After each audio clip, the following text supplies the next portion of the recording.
സാമാന്യ ദരിദ്ര കുടുംബങ്ങൾ അല്ലെങ്കിൽ വലിയ സാമ്പത്തിക സുസ്ഥിതിയില്ലാത്ത കുടുംബങ്ങൾ അവരെ ഉൽപ്പാദിപ്പിക്കുന്ന പാലിന് വില കിട്ടാത്ത ഒരു കാലഘട്ടത്തിൽ അവരെ ശാക്തീകരിക്കാനും അവരെ മുഖ്യധാരയിലേക്ക് കൊണ്ടുവരുവാനും കോതമംഗലം രൂപത നടത്തിയ ശങ്കൂറ്റം നിറഞ്ഞ പ്രവാചക തുല്യമായിട്ടൊരു പ്രസ്ഥാനമാണ് ജീവ മിൽക്സ്.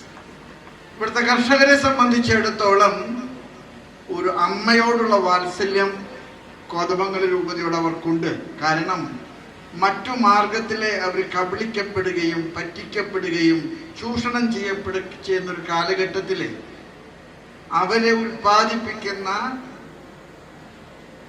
പാല് ജനങ്ങളിലേക്ക് എത്തിക്കാനും അവരുടെ ഉൽപ്പന്നങ്ങൾക്ക് തക്കതായ വില കിട്ടാനും ജനങ്ങൾക്ക് ഗുണമേന്മയുള്ള പാലുൽപ്പന്നങ്ങൾ എത്തിക്കാനൊക്കെ ജീവ മിൽക്സ് ഈ കഴിഞ്ഞ 25 വർഷക്കാലമായിട്ട് നടത്തിയിട്ടുള്ള ശുശ്രൂഷകൾക്ക് ജനത്തിൻ്റെ വലിയ സ്നേഹവും അംഗീകാരവുമാണ് നിങ്ങൾക്ക് കിട്ടാവുന്ന ഏറ്റവും വലിയ സമ്മാനം.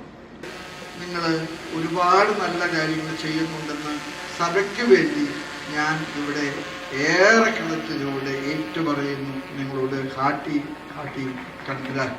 നമ്മുടെ എല്ലാ രൂപതകൾക്കും മാതൃകയാകുന്ന വിധത്തിൽ ചെയ്യുന്ന ഈ ശുശ്രൂഷകൾക്ക് സഭയുടെ നാമത്തിലെ നാടിൻ്റെ നാമത്തിലെ ഒരിക്കൽ കൂടെ അഭിവാദനങ്ങൾ അർപ്പിച്ചുകൊണ്ട് ഞാൻ നിങ്ങൾക്ക് സർവ്വ നന്മയും നേർന്നുകൊണ്ട് എൻ്റെ വാക്കുകൾ നിർത്തുന്നു. നന്ദി, നമസ്കാരം.